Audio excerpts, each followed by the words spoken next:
Hi students, Visharad பூர்வார்த்தில் தமிழில் third பேப்பரில் தமிழில் 20 மார்க் எஸ்ஸே பார்த்துக்கிட்டு இருக்கோம்.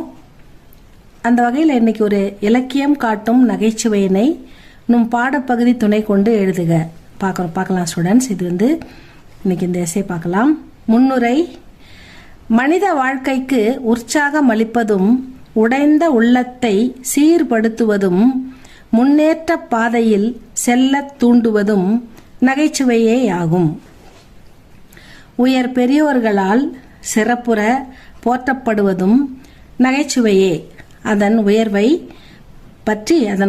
பற்றி இக்கட்டுரையில் காண்போம். நகைச்சுவையை மிக முக்கிய பங்கு வகிக்குது.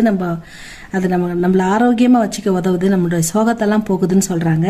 கவலையாக இருந்தால் கூட நகைச்சுவை நம்ம ஒரு காமெடி பார்க்கும்போது சிரிச்சிடுவோம் இல்லையா, அப்போ நம்ம துன்பத்தை அது போக்குது, நம்மளை ஹெல்த்தியாக வச்சுக்குது அப்படின்னு சொல்கிறாங்க. பொருள்: நவீன கதை சிற்பி கல்கி அவர்கள் பூமியில் வாழ்ந்த சிறப்புடை பெரியோர்களுள் ஒருவர். அவர் தம் கவிதையொன்றில் திருக்கழுகுன்ற சிறப்பை நகைச்சுவை ரசம் ததும்ப கூறுகிறார். கல்கி நம் வாழும் காலத்திலேயே வாழ்ந்த ஒரு சிறந்த எழுத்தாளர். நமக்கு நல்லா தெரியும். அவர் நகைச்சுவை ரொம்ப அற்புதமாக ததும்ப எழுதியிருப்பார் அவர் நூல்களில். இந்த திருக்கழுக்குன்றம் அப்படின்னு சொல்கிறாங்க இல்லையா, இந்த திருக்கழுக்குன்றம்ன்றது அவருடைய நூலில் ஒரு இடத்துல ஒரு திருக்கழுக்குன்றத்தில் 2 சிறப்பு இருக்குது. ஒன்று என்னென்னா அந்த திருக்கழுக்குன்றத்து மலையில் மலை உச்சியில் பூசாரிக்கிட்ட இருந்து 2 கழுகுகள் அவர் கையிலேருந்து உணவு வாங்கி உண்ணும் அப்படின்னு சொல்லுவாங்க.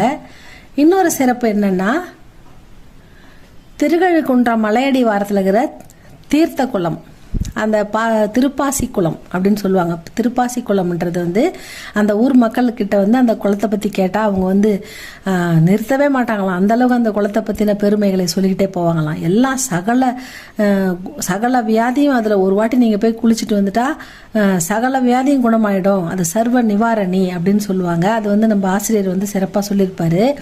இவ்வளோ பெரிய சர்வ நிவாரணியாக ஒரு குளம் நமக்கு அருகில் இருக்கும்போது எதுக்கு சென்னையில் இவ்வளோ மருந்து கடைகளை திறந்து அது ஓஹோன்னு ஓடிக்கிட்டு இருக்கு அப்படின்னு கேட்டிருப்பாரு. இது சிறப்பான நகைச்சுவையாக இருக்கும். இதை தான் அவங்க திருக்கழுக்குன்றத்துடைய நகைச்சுவை அப்படின்னு சொல்கிறாங்க.